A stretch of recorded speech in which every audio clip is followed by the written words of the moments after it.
Shalom Bapak Ibu Saudara yang terkasih, secara khusus anak-anak muda, para pecinta program Rema. Kenapa saya bilang secara khusus anak-anak muda? Karena memang kita sedang membahas sesuatu yang sangat-sangat serius terkait dengan anak-anak muda. Tapi sebelumnya kita mau kasih tahu dulu tempat di mana kita syuting ini. Di Tilu Gelis, Cijeruk, Kabupaten Bogor. Tempat yang cozy, tempat yang keren. View-nya tuh luar biasa indahnya. Lalu makanan dan minumannya, aduh asli, enak. Nggak bohong, kalau nggak percaya datang langsung ke sini, cobain sendiri. Betul. Ya pasti keren banget, nggak rugi. Ya kan justru kalau nggak coba rugi dong. Oke, hari ini seserius apa sih topik yang mau dibicarakan? Sangat-sangat serius dan urgent sifatnya. Temanya adalah hari gini masih ke gereja. Wah, ini kan dalam bentuk pertanyaan temanya. Mengapa anak-anak muda malas ke gereja? Jadi fokusnya lebih ke anak-anak muda. Biasanya anak muda itu digolongkan sebagai generasi Y atau Y, yaitu yang disebut dengan kaum milenial, kurang lebih tahun 1981 sampai tahun 95. Lalu ada Gen Z, ya kan? Gen Z itu tahun 1996 sampai 2010. 1996 sampai 2010. Jadi generasi inilah secara khusus yang mau kita bahas. Bagaimana karakteristik mereka, lalu kita akan mempersoalkan kehadiran mereka di gereja. Bagaimana nih anak-anak muda? Ya, apakah mereka adalah orang-orang yang benar-benar antusias datang ke gereja? Mereka tertarik dengan dunia gereja? Atau malah sebaliknya, mereka mulai meninggalkan gereja? Karena begini brother, ini sesuatu yang sangat esensial sekali ya. Tapi sebelum membahas sesuatu yang sangat esensial, lagi-lagi nih, kita perkenalkan dulu tamu kita. Ya kan, seorang yang lagi-lagi nih ya, cantik, ya kan, senyumannya menarik. Aduh, memang tipikal Indonesia banget lah, wajahnya begini nih, representatif banget. Ya kan, pintar, anggun, dan lembut. Coba tunjukkan kelembutannya, namanya siapa? Halo semuanya, perkenalkan nama aku Jocelyn, bisa dipanggil Selin. Oke, nah kita akan membahas yang tadi ya saya sudah singgung. Apakah anak-anak muda ini adalah orang-orang yang antusias tertarik dengan dunia gereja, masih semangat untuk ke gereja, atau malah sebaliknya, gereja mulai ditinggalkan oleh anak-anak mudanya? Kalau memang gereja sudah mulai tidak lagi tertarik bagi mereka, lalu pertanyaannya why? Ya, ini why yang ultimate nih brother. Kenapa ini why yang ultimate? Karena ini substansial banget, urgent banget. Ya karena begini, saya tidak jarang bertemu dengan orang tua yang mengeluh soal anaknya yang sudah tidak lagi gereja dengan berbagai macam alasannya. Nah, nanti kita bisa uraikan lah panjang lebar terkait dengan apa sih sebenarnya yang membuat anak muda itu jadi malas ke gereja. Tentu banyak faktor kan. Lalu bagaimana kita menyikapinya? Ya kan, berbenah itu. Berbenah, siapa yang perlu berbenah diri? Gereja kah? Pemimpin atau pendeta? Atau anak-anak mudanya sendiri? Nah, bagaimana kita menjawab semuanya ini? Nah, mau dimulai dari mana kira-kira? Mulai dari Jocelyn lah, brother. Dimulai dari rumah, brother. Iya, dari rumah. Gitu, kan. Karena pertobatan, kasih, dan kebenaran harus dimulai dari rumah. Supaya tercipta keindahan itu bukan hanya di rumah, tapi juga di gereja. Betul. Wih, keren. Ya kan? Oke, Selin mungkin bisa mengungkapkan terkait dengan pergumulan, ya kan, anak muda zaman now nih. Ya kan, kaum Z ya, Gen Z ya kan, bukan Gen Z ya. Ya, Gen Z. Beda. Jadi ini Gen Z ya. Apakah memang betul gereja-gereja sekarang ini sudah mulai ditinggal sama anak mudanya nih? Sebenarnya kalau itu ya, itu banyak researchnya juga. Dan macam-macam ya, karena di research itu benar-benar banyak banget anak-anak yang meninggalkan karena faktor A, B, C, D, mungkin karena kewajiban, hanya menjalankan kewajiban aja karena tiap minggu aku ibadah, karena keluarga ngajakin ibadah kayak gitu. Dan sebenarnya alasan utama kenapa kok anak muda meninggalkan gereja, menurut aku pribadi simple jawabannya, karena ekspektasi. Oh, apa ekspektasinya? Ekspektasi ketika, nih kita nggak ngomongin anak-anak muda dulu deh, kita ngomongin secara kalangan umum lah. banyak orang itu menganggap bahwa gereja ini memang tempat yang suci, tempat yang dimana kayaknya tuh gak ada orang-orang yang apa ya bahasanya, toksik, nggak ada orang yang munafik lah gitu. Nah tapi sebenarnya kenyataannya nggak seperti itu. Nah seperti itu. Nah jadi kok bisa berkaitan sama ekspektasi itu kenapa? Karena ekspektasi itu kan ketika ekspektasi tidak sesuai dengan realita, hasilnya adalah kecewa. Nah kenapa kok bisa kecewa? Karena misalnya nih ketika mereka pengen datang beribadah, mereka pengen disambut dengan baik, mereka pengen ibaratnya ditolong, ibaratnya mereka membutuhkan rangkulan, membutuhkan komunitas yang baik. Tapi ketika misalnya nih salah satu contoh, ketika mereka join di salah satu komunitas di gereja, ternyata komunitasnya itu nggak cocok.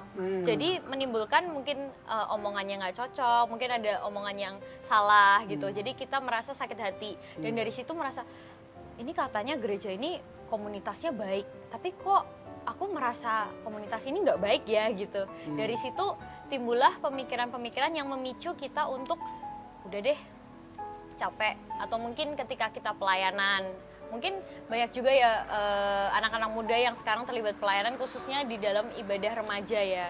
Nah ketika di ibadah remaja itu pasti kita akan mengalami masalah-masalah. Salah satu faktornya mungkin percintaan ya, yang paling universal ya. Nah ketika misalnya nih kita disakitin, kita langsung kayak udah nggak mau lagi gitu.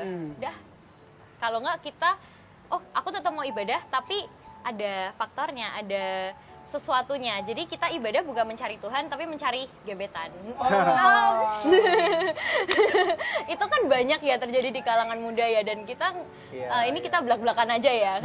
Oke, jadi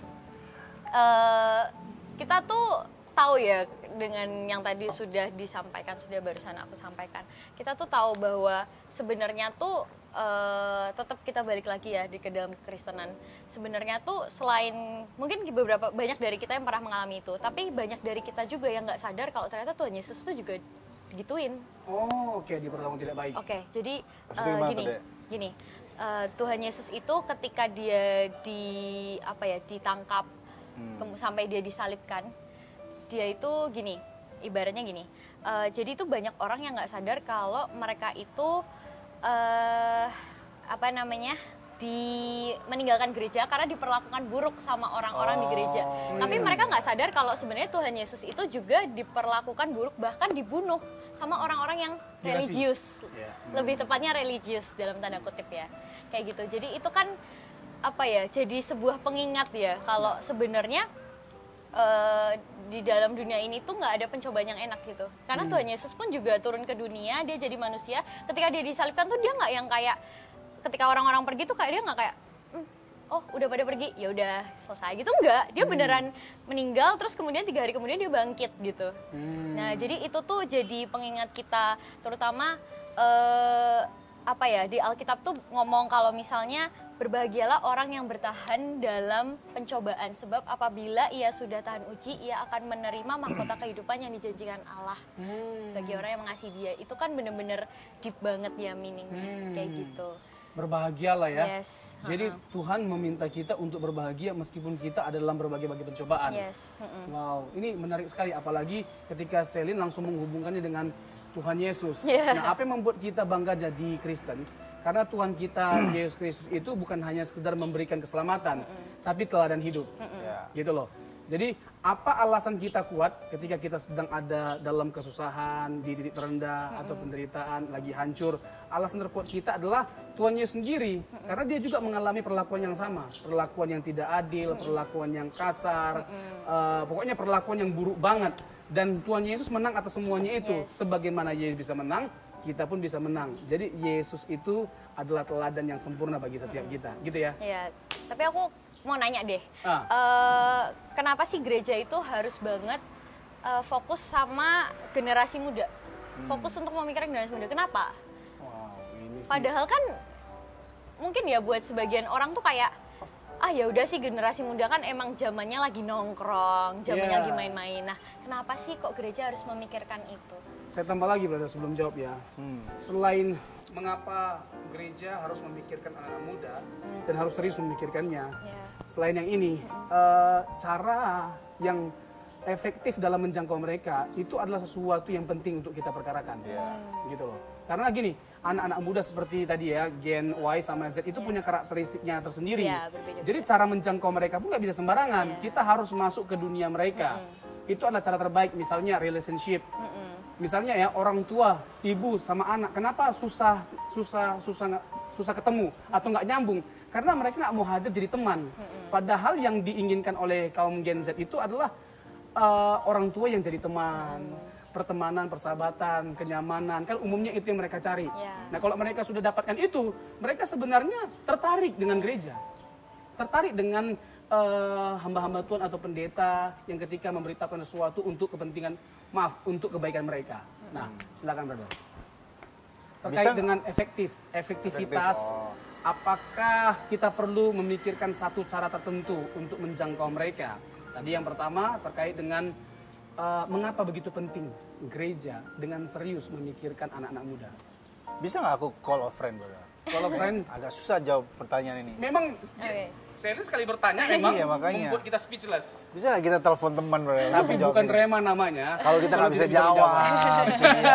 Rema adalah tempat di mana kita mendiskusikan bukan hanya hal-hal yang terkait dengan doktrinal, brother. Betul. Tapi hal yang praktis, misalnya mengenai anxiety, depresi, iya bahkan Kristen progresif. Ada di topik-topik selanjutnya tuh. Iya, itu pokoknya ada banyak lah ya yang akan kita bahas, kita kupas di sini, yang tentunya itu pasti memberkati hal-hal yang lagi viral, ya kan? Yang pokoknya sesuai dengan kebutuhan pecinta program Rema. Ya, jadi tadi kalau menyambung dari sebelum nanti ke pertanyaan Shelin, tadi menarik yang berada sampaikan bahwa kita harus punya punya konteks tertentu atau kontekstual untuk menjangkau anak-anak muda. Tentu kalau bicara tentang kenapa sih hari gini orang muda ke gereja jadi tanda tanya kan? Ya karena kita harus dengan jujur berkata bahwa kita itu kadang-kadang ketinggalan atau nggak relevan, atau bahasa anak muda itu ya gereja boring, gereja itu membosankan dibandingkan dengan yang di luar gereja gitu. Dunia di luar sana lebih menarik, lebih atraktif, lebih inovatif, lebih kreatif. Sementara gereja cuman ngomongin dosa, masuk neraka. Sementara potensi kreativitas itu nggak digali dari anak muda. Nah, prinsipnya adalah gini, seperti yang sering kita diskusikan bahwa konteks bisa berubah, tetapi kemudian kualitas daripada pemberitaan terhadap konteks itu mesti Injil. Konten tidak bisa berubah, konteks berubah. Betul sekali. Konten yaitu Injil sejati itu harus kita tetap beritain ke anak muda. Walaupun caranya kita bisa menggunakan berbagai macam cara. Bahkan di Alkitab kan dikatakan bahwa mempergunakan mamon kan. Nah, kenapa nggak kita gunakan cara-cara dalam tanda kutip dunia ini, tetapi isinya adalah Injil, spirit tentang kematian, kebangkitan Kristus, bagaimana cara hidup Kristus dan buah roh itu sendiri. Nah, pertanyaan Shelin, kenapa kita mesti concern ke anak muda? Ya karena kalau bahasa kerennya tuh begini, setiap masa itu ada musanya dan setiap musa itu ada masanya. Maksudnya apa?